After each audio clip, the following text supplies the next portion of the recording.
Hey, it's your friend's choice CJ here, and here is my team builder video for week 6 of the PMC season number 2. We are, of course, the Baltimore Oriolus. We're taking on our good friend Jspecks this week, coach of the Hamden Hydreigons. Before we jump into the team builder, I do just want to quickly mention one thing that is probably important. We are making some free agency moves that are going to change our team, not for this week, but for starting next week. Let's go ahead and hop into those.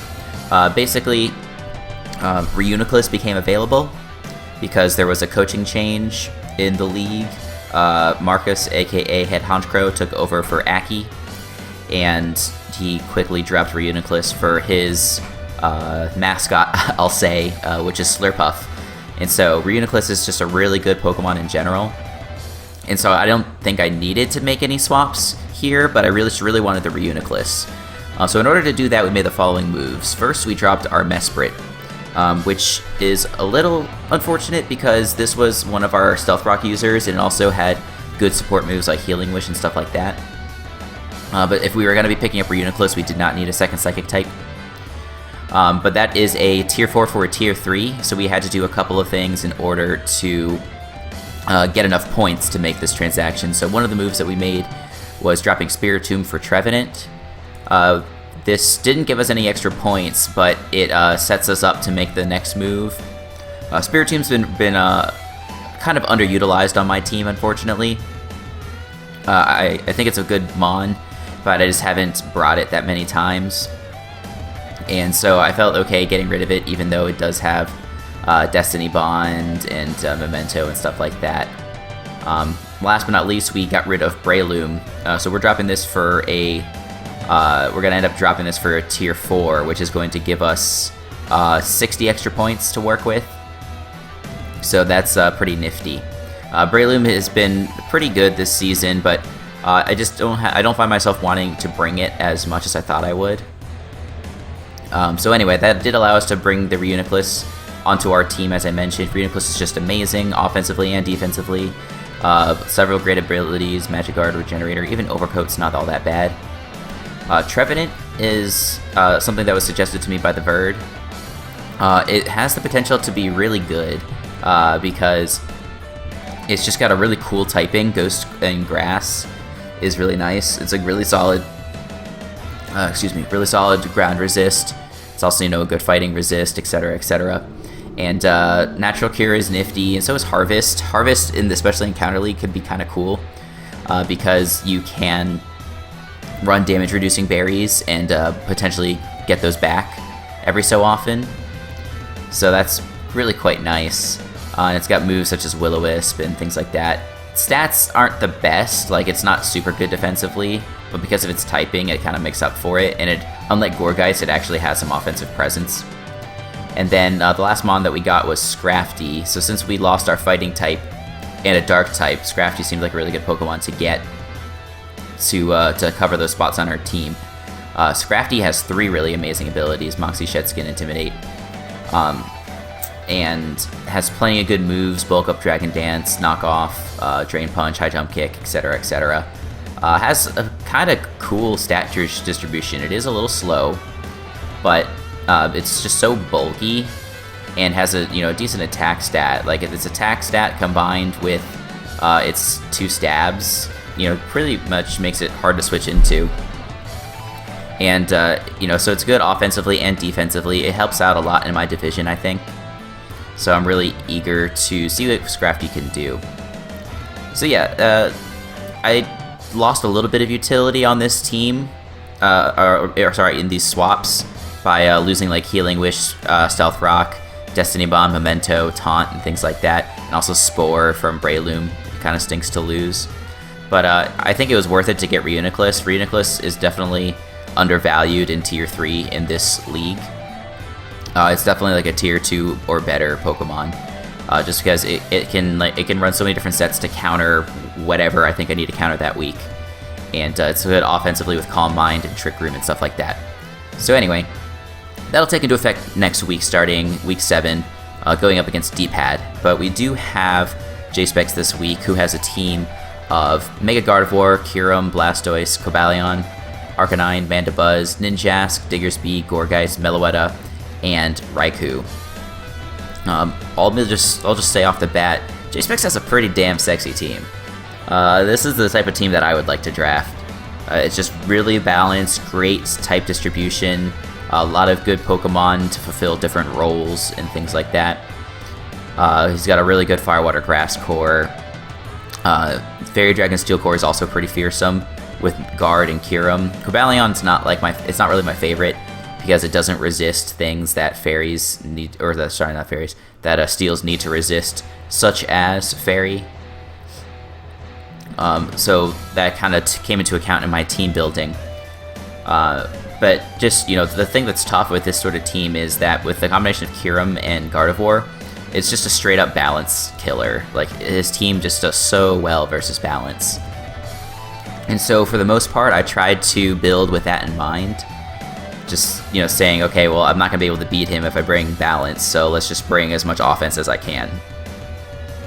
And that's, I'll show you guys how I sort of did that here. We're starting off with our Life Orb Tornadus, Hurricane, Sludge Wave, Knockoff, and U-Turn. Hurricane is unresisted except for Raikou on Jspecks' team. He'll probably bring it only for just that reason alone. And I don't expect anything too cheeky from him. Like he could bring a Scarf Raikou, but I don't think that's likely. I think he'll more likely bring Assault Vest. But we're gonna have to sort of play around that and predict a switch in, go for U-turns, and or go for knockoff to take advantage of that. Sludge Wave is there for guard. Hurricane hits it pretty hard too. I might end up changing this for something different, but I haven't really decided yet. And spread's pretty straightforward, enough speed to outspeed that Raikou. And then, well, I think we'll keep Sludge Wave just because it also can hit the Raikou kind of hard. But yeah, the rest in special attack, a good bit into attack, and then put a little bit into bulk just because we have leftover EVs. So this is a very threatening Pokemon for him to try and deal with. He doesn't have many great answers for it besides Assault Vest Raikou, or potentially a Choice Scarf Kyurem. That's really all he has. And I guess Gardevoir can take one hit and things like that, but he'd like to keep his Gardevoir at higher health if possible. Next up we have Candy with a pretty funny set. Choice Specs, Hyper Voice, Hyper Beam, Toxic, and Baton Pass. So his only resist to Fairy is Arcanine. So there really wasn't much need to go with any other attacking options besides Hyper Voice. So Hyper Beam's just on there kind of for fun if we need to nuke something. To the standard Arcanine, it does 75%. When I say standard, it's the Impish Intimidate set. If he's running a careful set with full Spadef investment, we'll do more 50%. Even Hyper Voice though, with this spread, is going to do it has a good chance to 2-hit KO after Stealth Rock, which is really nice. And even if he's fully Spadef, if we are expecting his switch in, we can either Baton Pass into something like Tentacruel or Tornadus on his expected switch, or we can go for Toxic. Toxic is also pretty decent. He does have some Heal Bellers on his team, being Gardevoir and Meloetta. Gardevoir will probably come. Meloetta, I think, probably could come as well, just because Calm Mind is really scary, especially since I'm not bringing Spiritomb. If I were bringing Spiritomb, I completely hardwall that thing. But again, bringing Spiritomb kind of goes against my general mantra of hyper offense this week. But yeah, hopefully Sylveon can come in and get a kill most times that it does. It could come in on Blastoise, Gourgeist, that's the ghost type that he has. Even Meloetta doesn't really want to take this thing on, unless it's got a couple of boosts already, or if it's Assault Vest. So we'll have to see. Next up, we're bringing Iroquois, Stealth Rock, Gyro Ball, Earthquake, and Roar. I almost didn't bring this week, and I'm hoping that I don't regret my decision to bring it. It's probably okay. It's probably better that I brought this. I was going to bring Mesprit because I wanted us to set up my Stealth Rocks immediately. But Steelix gives me an emergency switch in for something like Kyurem or Gardevoir. I can take one of the super effective hits that they can go for, like Earth Power and Focus Blast, and I can retaliate with a Steel move Funnily, like, Gyro Ball doesn't necessarily do all that much to cure him. It really depends on what sort of spread he is. If he's just like Life Orb or something, we're only doing like 50 to 60%. If he's Scarf, then we do more like 80%. But you know, usually I like to run Heavy Slam instead with Steelix, but Heavy Slam doesn't do all that much to cure him. It does like 40 to 50 or something like that, because Kyurem's also really fat. Earthquake's just really good in general for hitting Raikou, hitting a predicted Arcanine switch in, things like that. And then Roar I put on here because I'm really afraid of Baton Pass Ninjask passing into something like Kyurem or Gardevoir. So if I can bring in the Steelix on a Ninjask, which obviously can't do anything to me anyway, he can go for Baton Pass into whatever he wants, and then I'll just go for Roar. Because I don't think there's there's no way that he can get around that. It's not like either of those Pokemon have Soundproof or anything like that. So even though this is like really slow... Oh, you know what else I need to do? I need to make that... I'm glad I caught this. We need to make it minus Speed Nature. That actually makes a big difference on my calcs. Let me see. So now I should do a lot more to cure him. Sorry, Sassy. I'm doing some off-screen calcs here. Hope you guys don't mind. Okay, so now it does 88% minimum to a non-Choice Scarf Kyurem. So that's great. That does way better. Because Heavy Slam does 42 to 49% is what I'm showing.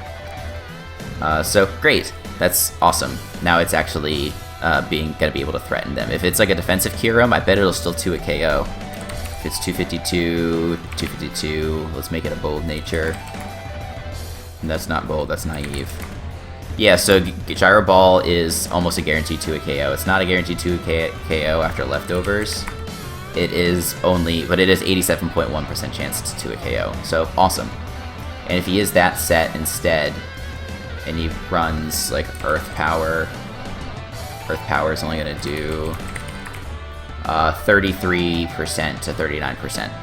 So okay, I'm glad I caught that. I haven't got this team genned yet. I'm actually having issues because of the pending software update, so we'll figure that out soon. Next, we have a similar set to last week for our Breloom. We have Swords Dance, Fling, Mach Punch, and Bullet Seed, holding a Fist Plate.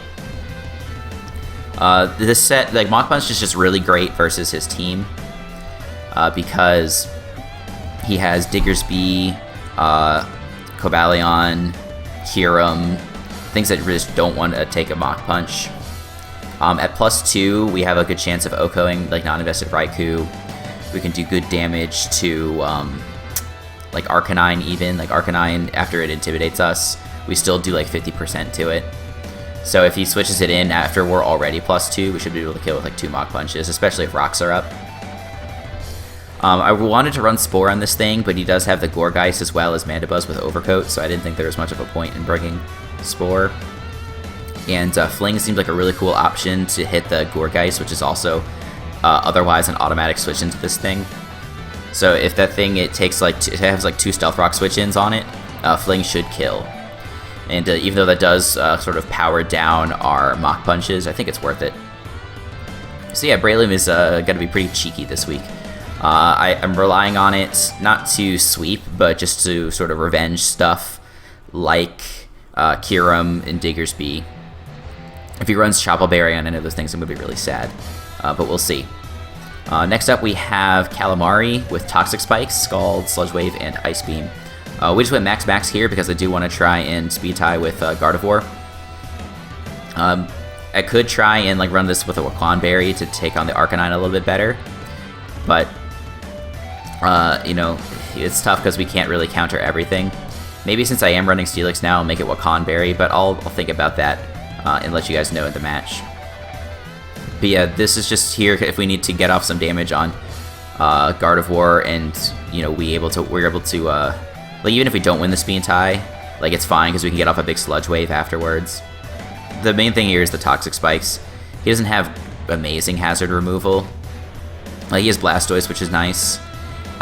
He could definitely bring that, and he also has Mandibuzz. But you know, if I'm going to be playing this offensive playstyle, like I need to get all the chip damage that I can, trying to wear his team down. So that's Tentacruel's main job. It's not really meant to switch into anything. Like, it can switch into, like, a Hyper Voice if it needs. Or a Flare Blitz if it needs. But mostly I just want to get up spikes and then maybe get some chip damage on something. Then last but not least, we do have Choice Scarf Salamence, Dragon Claw, Earthquake, Iron Tail, Outrage. In case he runs Scarf Kyurem, I do want this Pokemon in order to be able to revenge that, because it's really scary. If he has like a +1 speed boosted Kyurem from like a Baton Pass Ninjask, this is really nice for that. And, you know, otherwise it can just be a big threat to his team. He has a couple of Pokemon that can switch into Dragon Claws like Cobalion and Gardevoir. But we have good coverage for that in Earthquake and Iron Tail. And I wasn't really sure what fourth move I wanted, so I put on Outrage. And yeah, this is, I guess it can turn into a late game sweeper, for sure. But mostly I just wanted it as a revenge killer. And yeah, we'll see what happens. So again, yeah, pretty offensive team this week. Other than the Iroquois, we're pretty well offensive. I hope I can find an opportunity to set up Stealth Rock, because I really need that in order to hinder the survivability of the Kyurem and the Arcanine and stuff like that. Also Mandibuzz and Ninjask. I really need to get up the rocks for those things. So hopefully we can bring in the Steelix on Mandibuzz, maybe Cobalion, depending upon if he seems invested or not. Raikou can come in on.